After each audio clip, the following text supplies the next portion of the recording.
You got to be a business owner if you're going to take advantage of it. But at the same time, if you're going to get all the red tape as well, comes with it. So how do you navigate Take the all good that? with the bad. Yeah, you got to navigate Take all the this good with the stuff bad. and just educate yourself so that you're in compliance, right? Just stay in compliance. Don't do shady stuff. That's why it's a no BS show. I mean, we're giving you straight and simple. What we expect here is, we need to do this above board. From Sarah Systems and Billy Go, this is No BS with Billy Stevens and Landon Brewer, the unfiltered, straight-shooting podcast that dives deep into the heart of home service trades to uncover the truth about running your business. You're entering the No BS zone with Billy and Landon.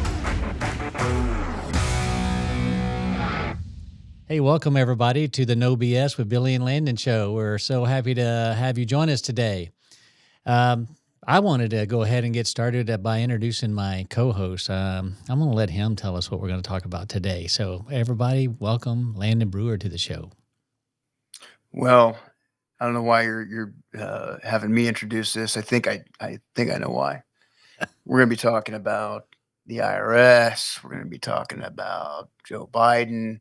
We're going to be talking about how all of these lovely we'll call it three-letter agencies impact our business.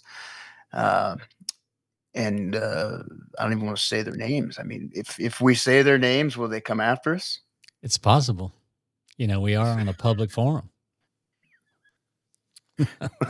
If you're listening, the opinions expressed here do not necessarily reflect anything in my tax return. Awesome. Copyright 2024. Well, let's get into it. Rights reserved. Let's get into it. I mean, this topic kind of came from, you have to forgive me because we were just kind of reading through some comments. So I don't even know exactly who it came from, but as we were going through some of the comments on previous shows, somebody expressed concern that the IRS is coming after them. And by the way, the IRS is something that we've all had a battle with once or twice, right? Oh yeah. So actually, we got several different people reach out about the same thing, about this topic, about getting audits. Obviously, we know that there was a bill passed. President Biden passed a bill, and it was the Inflation Reduction Act. And in that act, it was $12 billion that were earmarked for the IRS so they can hire, I believe it was 80,000 new IRS agents. I feel like that's got to be like, it's just an oxymoron, Inflation Reduction Act. I mean, it's like you're going to spend more money. You're going to print more, like it's the Inflation Promotion Act or the Inflation Elevation Act. They should call it what it is, right? Exactly. It ain't, it's been very effective, clearly, by the way. And this is not a political viewpoint or show, right? But they passed this bill into law. And what has inflation done since passing this bill into law? It's gone out of sight. There's been no reduction whatsoever. The only reduction is the amount of money we have in our pockets. Exactly. For sure. And that's exactly what they predicted would happen, even though it was voted on across the aisle and approved. So just want to be clear there. And so the questions that we were getting, is, that some of these guys are getting audited for payroll infractions. Now, IRS and payroll are two different things. I just want to be clear here. That's a workforce commission. So in Texas, it's called the Texas Workforce Commission. I'm assuming in California where you are, it's called Everyday Taxes in California. Everyday Taxes in California. Read today about the new ones. California Labor Board. Okay, so, and what they do is they make sure that, we're paying properly, and we should have laws about pay because, people can get messed up, with pay. And, both of us have a story about being audited. We know what that's all about. It happened to me back in 2003. I got an audit for payroll. I was paying commission. I was doing some piecemeal stuff. Spiffs came out. That's why I hate spiffs, because I never charged, did a spiff before, and then all of a sudden I'm getting an audit. And I got in trouble. I was about I don't know, maybe I was 5 million by that time. I don't know. Maybe I think I was, I don't know, maybe 5 or 6 million at the time in 2003. So I got brought in on this audit, and they came out, and the first thing they did was they didn't talk to me at all. They want to talk to the employees, and so they would pull the employees off to the side and ask them, how many hours a week you work? Well, do you think you're getting fairly paid? What's an employee going to say? Well, no, I should be paid more. Oh, yes. They actually overpay me Yeah. for Yeah. what I should pay to work. Yeah. Get to work here. How many hours do you think you work a week? And so if an employee says they work 65 hours every week, and you have records or don't have any records, guess how many hours they work every week? Even if it's only 40, and it's only 40. Guess how many hours they work every week? If an employee 65. Says they work 65, they take their word for it, and then you got to prove them wrong. It's nasty. It gets nasty in a hurry. So it gets nasty. It gets expensive. It gets so expensive. This is what they don't tell you. Like insurance, for the most part, businesses have insurance for some of this stuff, right? But if you have to go into arbitration with an employee or something like this, what they won't tell you, because I've had to do this at different organizations over the years, is that if you're found, if you're issued some sort of fine or penalty, or you even just go to a settlement and you agree that what you did was wrong or incorrect, the insurance won't cover that, right? The insurance may provide an attorney or something like that up front, which I'm sure the world's greatest attorney, and once you get to a certain threshold, it's just gone. And so you're left holding the bag. So how much did that one end up costing you? I know exactly how much it cost me, because I'll tell you my story why I know, but it cost me $190,000, and there's no payment plan. And I had $190,000 in the bank, like I had 190 million in the bank. It just didn't exist. That did not happen. But I had to figure out how to pay for it. That was my concern. And then, I worked hard on figuring out, how do I pay this? Because this is going to run me. I mean, it was just going to run me. And I didn't know if I could get a loan. I think I got a loan for some of it. I didn't have all of it. And they wouldn't loan me enough, because I wasn't running a good business. I didn't have any cash. I didn't show any, my balance sheet was always negative, and I was slow paid my bills. And, my business back then was, how do I keep from paying taxes?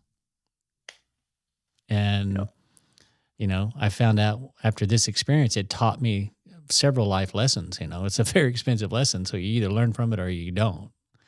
And so I got the bill. I was able to borrow some of the money, probably borrowed some money from father-in-law or something again. I don't know. I don't remember all the details on that, but it was $190,000. And so, so that I would never forget about this experience, I race cars, I ride dirt bikes. I have numbers, numbers. When you compete, you get a number. And my number since 2003 has always been 190.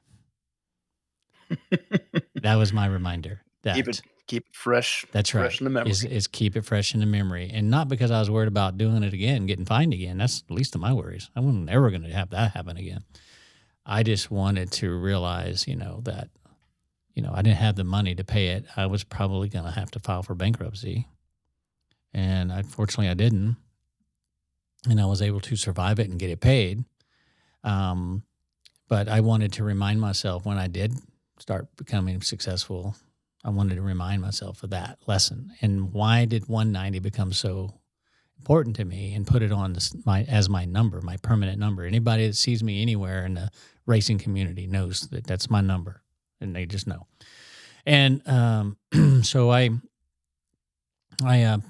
took it very serious. And then what I did from there was, how do I pay for this? And this is when my membership plan was born.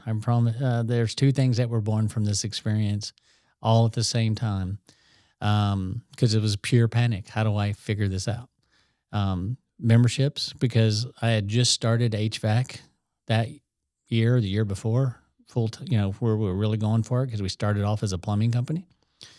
And so that's who got me in trouble anyway, was the AC department, because we were, didn't have much work, but we were, you know, Yeah, I was going to ask you. The culprit. oh yeah, I know who it was. So anyway, the worst part is you have to pay, I think, 2 years or 3 years back wages to everyone that worked there, Yep. even if they Gotta don't go work for back. you anymore. That's where Yep. that's where the That's where it dollars gets add up. expensive. Yeah, that's where it got expensive. So everyone gets a paycheck, an additional check, and even if they don't work there anymore. And Yep. and so that's the part that hurts the worst, because there's a few people you probably don't want to give any money to, screwed you one way or another or whatever. But so I created the membership program from that because we had like 100 maintenance agreements, and we were just basically had no business 8 months a year. It was a 4-month a year business. Memberships allowed me to work 12 months a year and pay my bill. And then I created the pay plan that I share with people now that is legit in all 50 states and is compliant, if you will. And so I was paying commission, and I was paying the spiffs. And if you pay a $25 spiff and that guy or girl works 45 hours and their pay rate is $20 an hour or $25 an hour for easy math. So you owe them $12.50 of that spiff as well. You actually pay them $37.50 for that spiff, or you're out of compliance. You're not compliant with the law if they have overtime during the time that spiff was paid. And this is one of the main reasons why I hate spiffs, because this is a trap that a lot of contractors are not aware of. And it's the same with commission. When you pay someone, if you offer someone 10% commission, let's just say 10% across the board, you give them 10% commission, and they work over 40 hours. Let's just say, here's the math. Pay rate's $20 an hour. They worked 45 hours. The pay is 47 and a half, right? It's time and a half. In Texas, it's different in California. Oh, Lord, it's so different in California. It's by the day. Yeah, in California, it's like by the day. It's like anything over 8 hours in a day is overtime. Anything over 10, I think, It's is double. double time. It's Yeah. crazy. Yeah. They want you at the beach. They don't want you producing out there Yeah. working extra. So, and if you don't comply, you're out of compliance. I mean, this is I'm sure it's a nightmare in California on a day-by-day basis. That's why we built it in Sarah. We actually can figure it all up for you. You don't have to worry about it anymore. It'll be right. And so if you pay that spiff, $100 worth of spiffs that week, you owe them time and a half on that spiff. I mean, you just do. It's because it's a blue collar worker. So you can't get around it by calling it something else. It's all based on 40-hour work week or 8-hour work day, depending on what state you're in. It's always that way. The federal, I believe, is 40. I think the states, change it up a little bit, but it never is worse than 40 as far as the federal is concerned. So being daily is much better for the person getting paid, much worse for the person paying the person.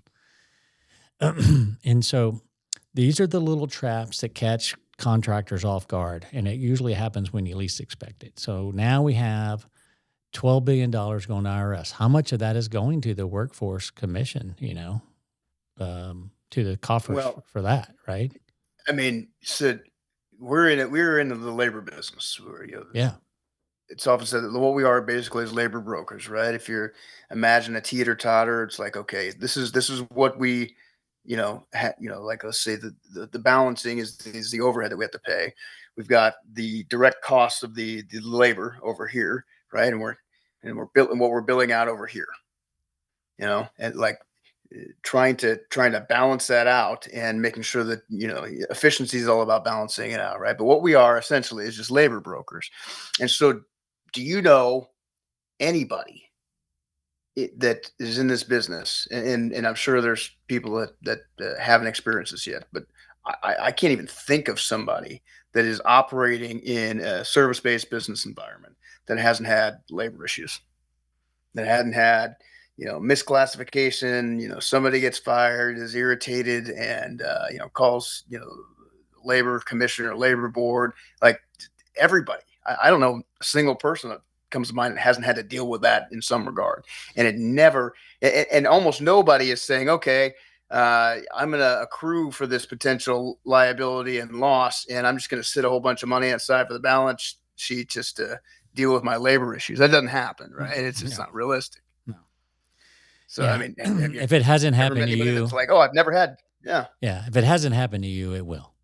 Let's just put it it will. to you. It will. That's where I was going. Yeah. So pay attention. So consider yourself lucky at this point, but it will. Guaranteed will happen to Oh, you. yeah, and even more so now because everybody's desperate for tax money, and this is how they get it.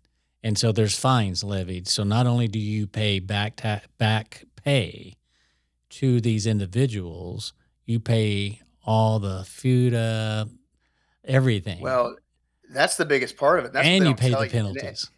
Like that's the biggest scam of it all. It's like this is designed for the state to collect more money, and it's just fines. That's what it's designed for. Most of the money doesn't go, like if I don't know, I've paid out now in the millions of dollars of fines, many millions at this point, because it's been, I think, 3 or 4 separate businesses in California. It's happened to me.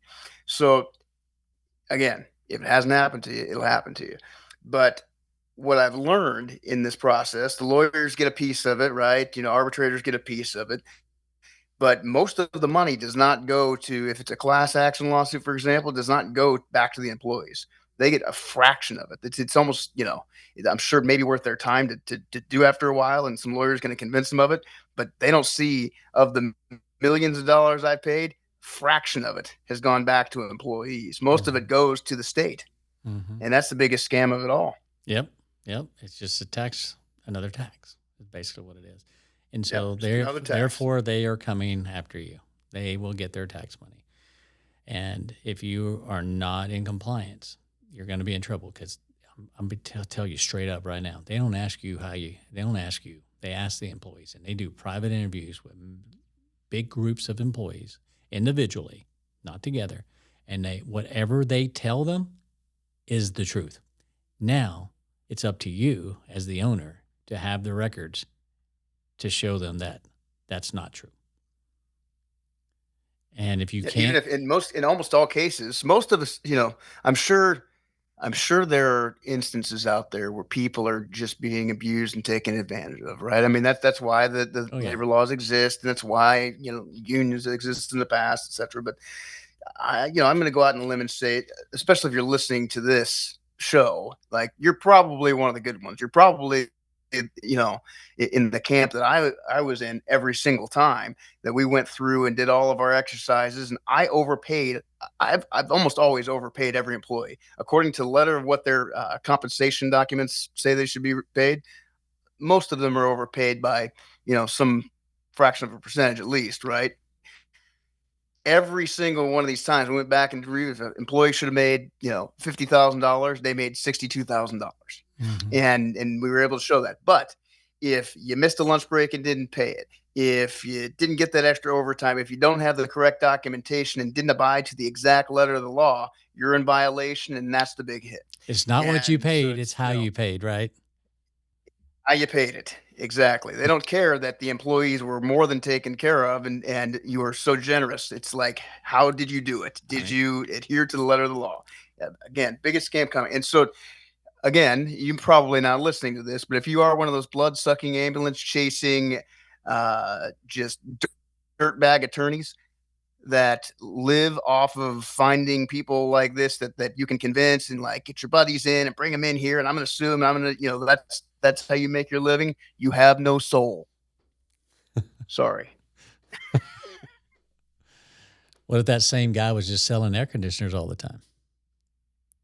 I was like, jeez, make a killing. Does he not have a soul? Not all lawyers are bad. Okay. All right. Yeah. There you go. Just kidding.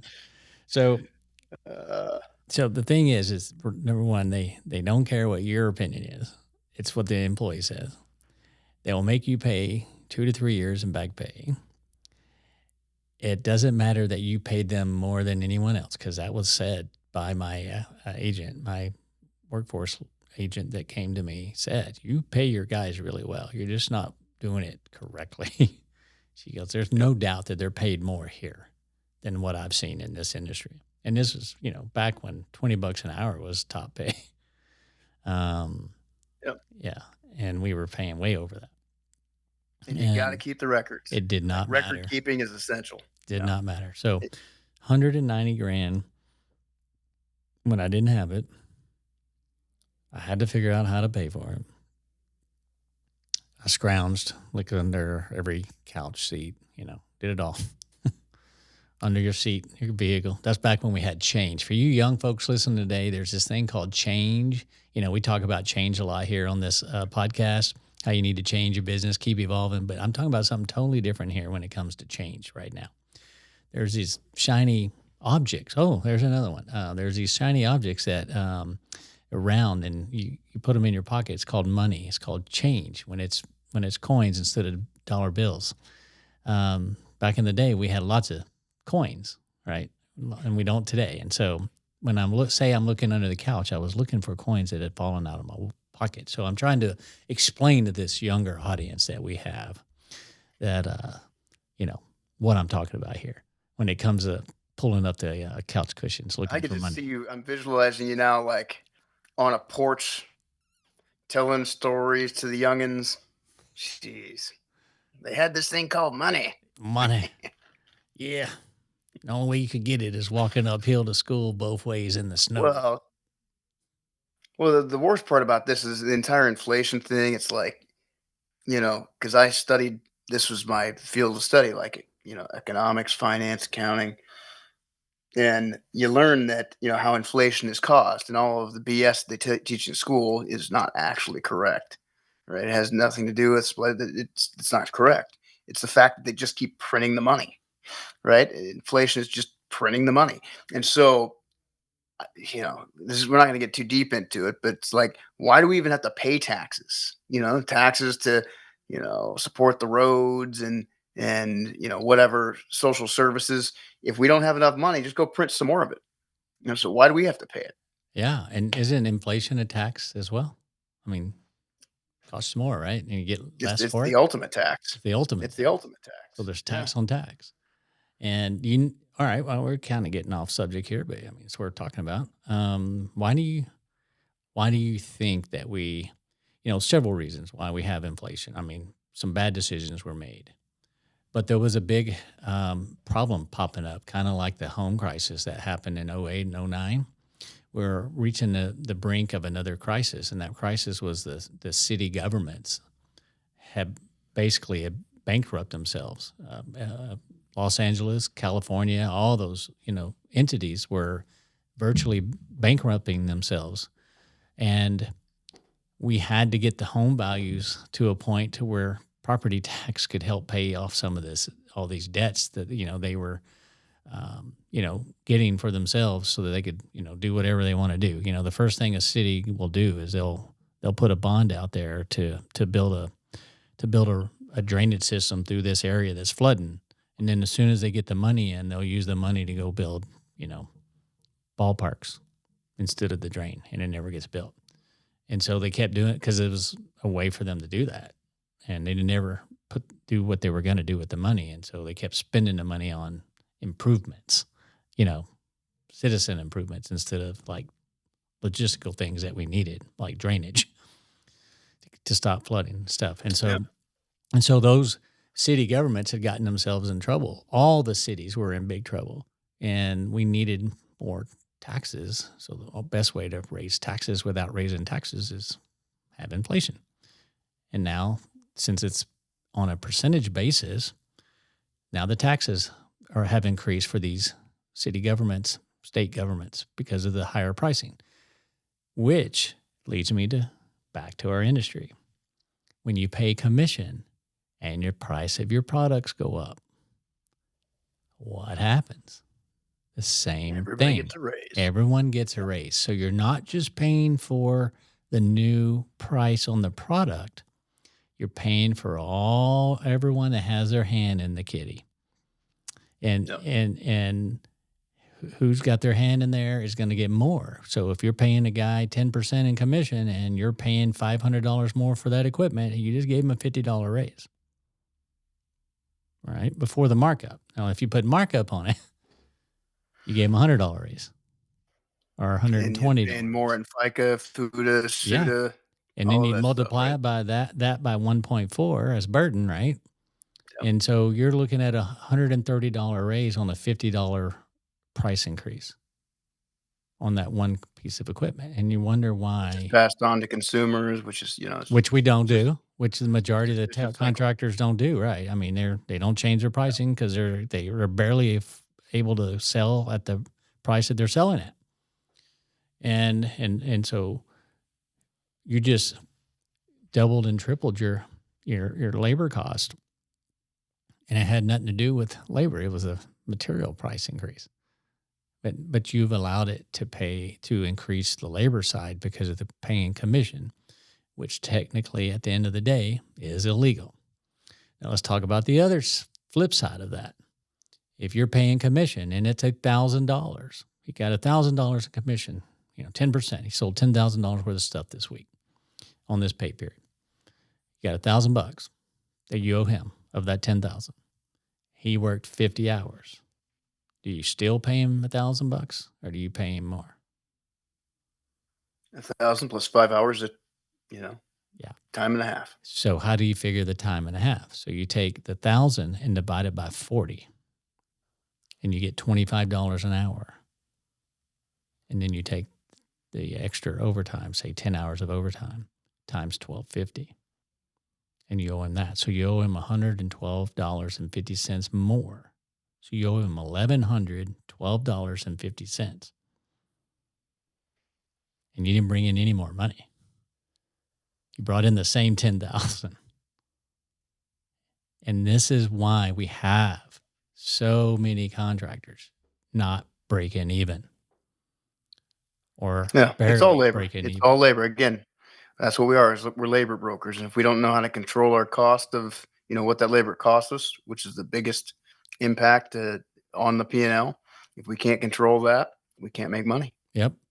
And then we live in a world of desperation. Every AC company looking for techs this time of year, and they make these massive bets to do whatever it takes to get a tech to come to their company. They'll offer them the world. And it's always commission because it's easy to offer a big commission, right? And then as soon as we offer the big commission, we're never going to recover from that.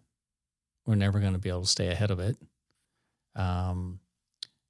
It's a spiraling effect. And so if we can fix the labor side of your business, and here's what I say by fixing the labor side.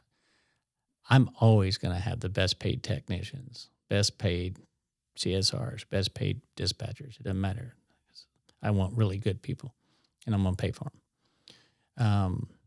But I also can't have a formula that makes me pay them even more if I'm already paying more.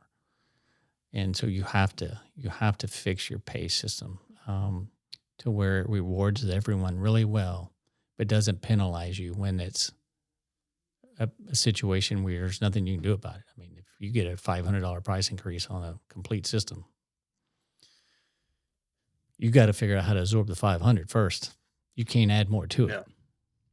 And that's what we end up doing. We add more to that. So now we have to figure out how to pay for $612.50 instead of $500. Well, the worst, and I know people that do this, and I've helped people, just like you've helped a lot of people change their pay plans. But you got some people that have technicians that are commission-based technicians that turn over to maybe sales people that are commission-based salespeople. Mm-hmm. Job gets sold and it's installed by commission-based installers. And so, when you've got 30% plus commission riding on something, you get any level of price increase that, like, now do your math again, instead of just one person. That's like, the effect of that is, that's why we've seen prices it's not, it's not price increases from the manufacturers. Some of that stuff is, artificial and inflation, et cetera. But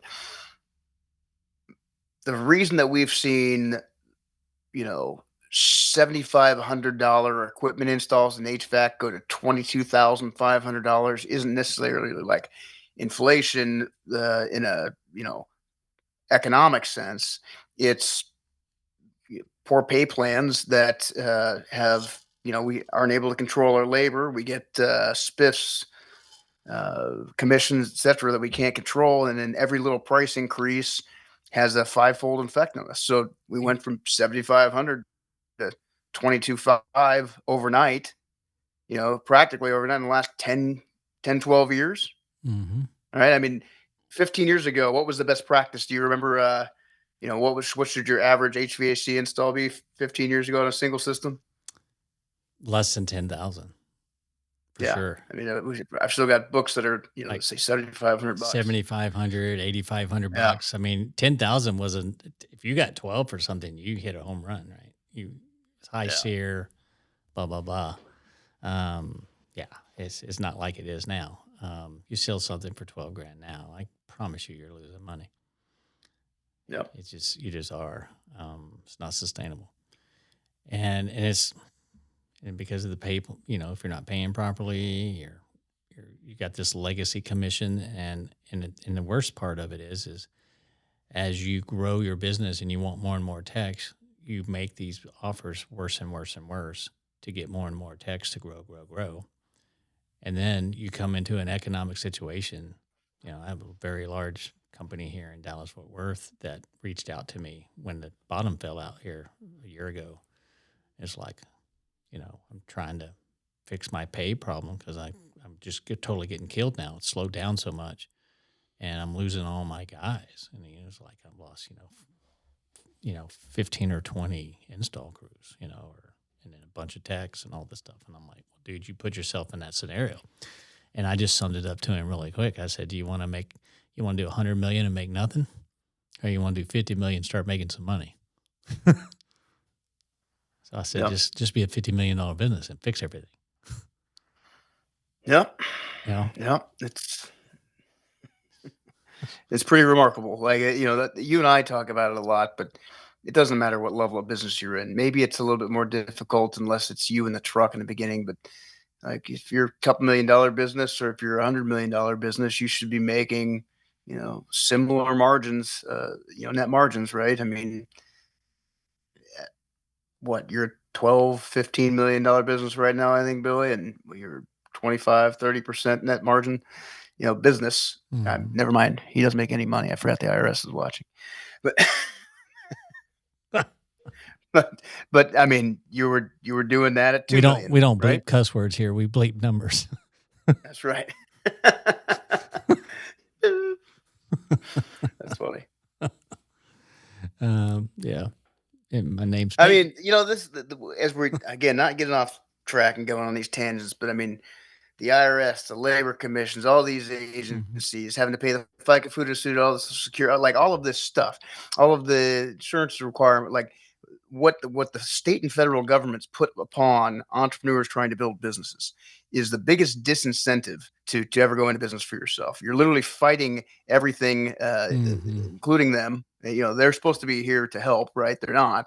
They're doing the exact opposite. But you're fighting all of this stuff all the way up from the time you start the business. Then you're fighting them after you sell it, and you're still paying taxes. Then whatever you buy with that money, you're paying taxes on that. Then you pay taxes even when you're dead on it. So it's like it's almost psychotic that we all decide to go into business, right? We're fighting against the law. We're fighting against the man. We're all like fighting this weird battle to come out with something at the end. It's like, maybe we're the crazy ones. Why do we put ourselves through this misery and fight this battle every day? I guess we're just going to have to spend it. I could just be going to work for you and saying, hey, you forgot to pay me an hour and a half last week. Go take millions from them. Absolutely. So, yeah, all this stuff you're saying is so true. I mean, it just, all the red tape and all the bureaucracy that goes to running our businesses, right? And you know what? When they raise taxes, who pays for it? I don't. Do you? No. Mrs. Jones does, right? Yep. Ultimately, it trickles down to the person buying the product. Because if you don't charge them, then you're going to pay for it. And if you're paying for it, then you're on a road to non-success. You have to get your customer to pay for it. It's just the way it is. Sorry. But this isn't one of those uplifting podcasts. This is death and taxes. Can we talk about something exciting? But I think it's very vital because I think there's a lot of people skirting on the edge here. A whole bunch of people skirting on the edge. I would say majority of the industry is skirting on the edge, and they're going to start coming out. And I know the money was earmarked for IRS, but that doesn't mean it's not going to other taxing agencies as well. And the money was, for more agents to be on the ground. And they're coming after small business. And they're already going after people. I read an article just the other day, if you got one of those stimulus packages, they're auditing you. That's in the writing, by the way. That is in the fine print that they can audit you anytime they want. And technically speaking, if you read the fine print, you aren't supposed to get a loan unless you let them know first. A different type of loan. It's in there. It says, if you want to borrow money to buy a truck, you got to get permission from us because we gave you this money. Man, the more I listen to you talk, the more I think I'm the only moron because I'm fighting this battle. I didn't even get any of the stimulus money. I'm a double loser in this one. Oh, man. Well, you get all of your stimulus out of those cans you drink all day. That's right. Here's my stimulus right here. Heck of that. How many have you had today? Oh, just a couple. Just a couple? Yeah. Not your. But, it's got to give me some fire. There you go. Just enough to go after the Biden administration on the podcast. There you go. Quit saying that. We're going to get in trouble. Have I ever showed you the back of my phone? I did that. That's awesome. Are you the guy that went around putting them on the gas pumps? No. Yeah. No. No. Awesome. I mean, inflation is real. I mean, my gosh, man, everything is just off the charts. It's crazy. You're going to have to get efficient in this world that we live in today, or you're going to be selling $30,000 air conditioners for long if you don't get efficient. Well, the best thing about inflation is they always come out with these inflation numbers, and they're all just make-believe stuff. Oh, yeah. And then, I saw they always remove stuff from the inflation numbers. Like I saw a couple of weeks ago, they removed coffee because coffee's gone up like 65%. They're like, well, that's not an essential thing. So we're going to remove that from this index so we can keep it around here. It's like, real inflation for people like you and I that go to the grocery store and just, don't live remarkable lives has gone up 60% in the last couple of years. Real. We're not talking like 5%. We're talking, this is intentional destruction.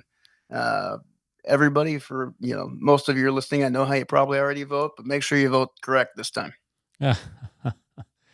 I'll tell you the one I love the most, the fuzzy math they do that I love the most is you have inflation growing at, 10, 15%, and then it comes in at 8%, and they talk about how they lowered inflation. Oh, yeah. Inflation has gone down year over year. It's instead of going up 10%, it's now only going up 9% more over last year's 10%. It's gone down. Yeah. But it's a win because it's going down. Oh, the absurdity of this. The stuff that's the other thing. Again, this is not just the evil government, but if we did the crap that the government's doing to us to cause the inflation, to increase the money supply, to tax people into we would be in prison for what the government does that we try to do it to other people. It's just absolutely absurd. It is. I love this. I'm getting him going. Y'all notice this? Are y'all paying attention? This boy's going off the rails. By the time this podcast is done, the government's going to shut off my computer. I'll be in handcuffs. Newsom's coming for me. That's what you get for having your phone by you, and they're listening to you. Technology company. You're on that spare couch today, or you got a different couch? Spare couch. Let's see. No, nobody's listening. There's no microphones in this one. I figured you had a spare couch. Oh, When you man. get sent away, you have to go sleep on the couch. Oh, yeah. Well, yeah. Sometimes I get mad more than a Biden administration when I drink too many of these. There you go. Well, folks, What are we talking about? Holy cow. let's Hopefully this is something constructive other than just, some ranting. But some at ranting. the end of the day, it's very important because we are labor brokers. That's what we do, That's right? what we're It's doing. probably a bad way to say it, but everything hinges upon how effective we are at billing out properly for labor and maintaining our labor costs. That's right. If we can do nothing else other than that, we will ensure our destinies. Now, on the positive note here with inflation, here's what I will say about having a business, as tough as it may be, and it's hard to manage the labor costs, etc. In an inflationary environment, which maybe the private equity people know something a thing or two about this. An inflationary environment, what's the best position to be in? Like owning a service-based business, right? Mhm. With an essential service-based business where if the cost of goods and services continue to elevate, you have the ability to fluctuate your pricing to match or exceed that. And so if you have to sell an air conditioner or a water heater or electric panel or whatever you might be selling for $78,000 because we get another 4 years of this crap, you can do that. But you Mhm. can't if you don't own the business. That's right. That is exactly right. You got to be a business owner if you're going to take advantage of it. But at the same time, if you're going to get all the red tape as well, comes with it. So how do you navigate Take the all good that? with the bad. Yeah, you got to navigate Take all the of this good with the stuff bad. and just educate yourself so that you're in compliance, right? Just stay in compliance. Don't do shady stuff. That's why it's a no BS show. I mean, we're giving you straight and simple what we expect here is, we need to do this on above board. And trying to skirt the law is a dangerous place to live these days because they're gonna get their tax money and they're gonna come and get it, and there's nothing you can do about it. So fix what you've got going on. Go through the pain. You're gonna go through some pain if you're offering a pay package that is off the charts, so high that it's killing you.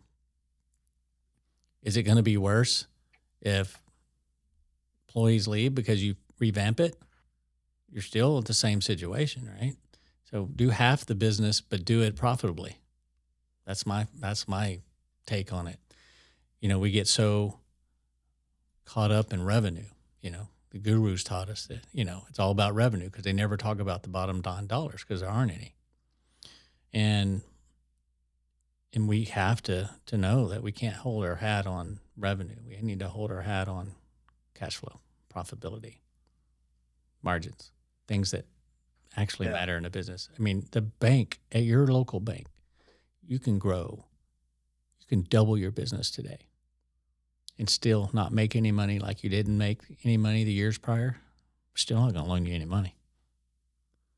Yep. You could take your business and cut it in half and fix it, and they'll loan you all the money you can handle.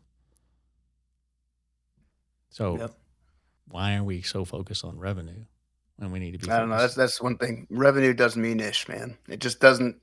It doesn't mean it's in the long run. It's just another lever, right? Like that you can pull, right, with your resources, and you have to create revenue to have a business, but you don't have to. I mean, I know companies that are $100 million that are less profitable than $1 million operator. Yes, I do too. Think about all the chaos and the crap that goes on to get your business to that level, and to make less than a guy that's a single $1 million operator. Guy working by himself out of his truck doing $2 million a year is more profitable than the $100 million behemoth down the street. Yeah, you got. I mean, you got some in your own backyard. I got some here. There's a couple $100 million businesses around here that don't make any money, that lost money. Yeah. There's so many of these, and we know because we get to see the financials, right? They come reaching out to us for help, and so we get to see this. And obviously, we're not going to say who they are, but the whole idea here is that you can be $100 million business and suck. Yeah. And that's just not the way to be. I don't get why people look up to it. I don't It's just, either. I really don't understand why people look up to that. It's like, why? I mean, yes, if you can continue to grow profitably at, keeping a net margin, keeping your gross margin in line and keeping your net margins tight and continue to elevate top line revenue, you'll continue to make more money. But it's like, people that aspire to be the 10, 20, 30 truck company and, they want to like pound their chest about that. It's just absolutely idiocy. I mean, it just doesn't make sense. Don't look up to that.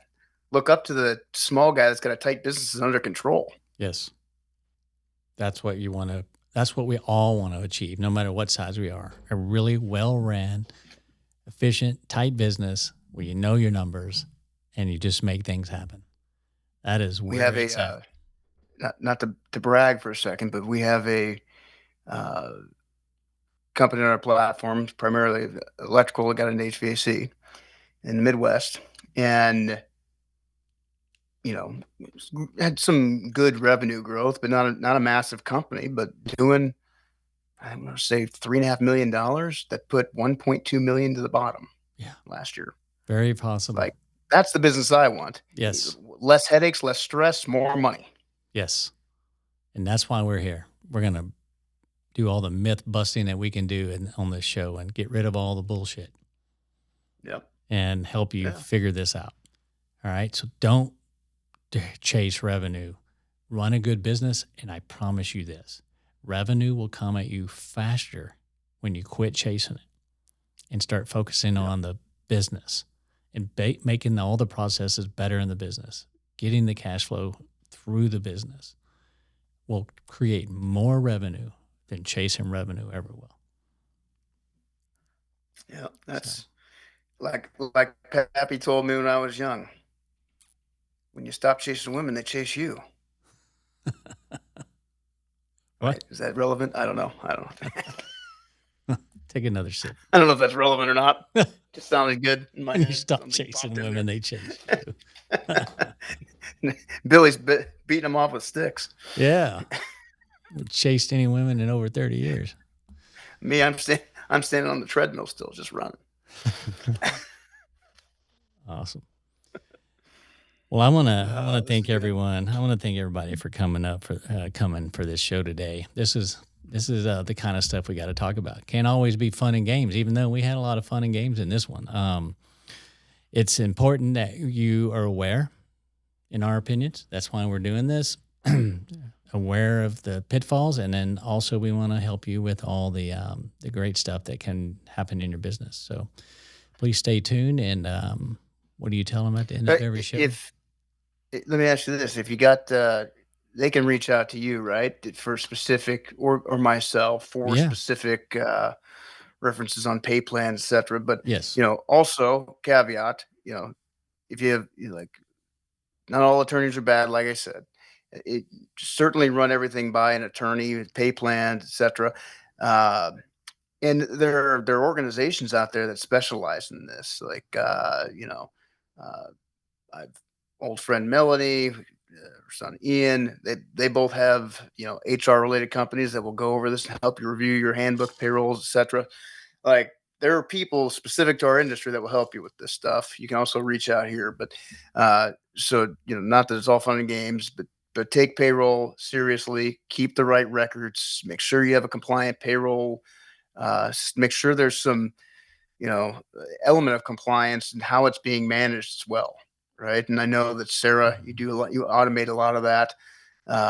It's just a very important thing. And I know it's not something, most people think I just got to come up with a great pay plan that incentivizes to get good people. That's a portion of it, but it's a very small portion of it. And until you've had to go through crazy legal wrangling and lost some money, just take it. If you haven't lost money in a disputed labor issue, take it from me. You don't want to. Take it from Billy. You don't want to. Billy had more hair before that happened. He used to wear stylish clothes. Now he clearly shops at the Goodwill. But but yeah, reach out. There's a lot of people that can give you resources on this. Awesome. Well, thank you, sir. And thanks, everybody, for joining us today. What do you tell everybody at the end of the show, sir? Oh, make sure you like and subscribe. If you'd like to hear more rants or less rants or any other topic, leave a comment in the comment section. That's I don't right. know. I don't YouTube. Ring the bell. Ring the bell. We need subscribers. Ring the bell. Ring the bell. Subscribe. All right. Thanks, everyone. Talk to you later. No BS with Billy and Landon is produced and delivered to you by Sarah Systems. At Sarah Systems, we've created a better way to run your home service business and unlock unprecedented growth. Our field service software was designed by real home service professionals to help you save steps, charge for previously unbillable time, and win more business. But the true change requires more than software. Our live coaching helps you understand and control the aspects of your business that matter most. It's about time for a new era of service, and we're leading the way. If you're ready to join the hundreds of other contractors who've been able to increase profit margins more than 50% within 6 months, visit Sarah.tech today. That's Sarah, SERA.tech today.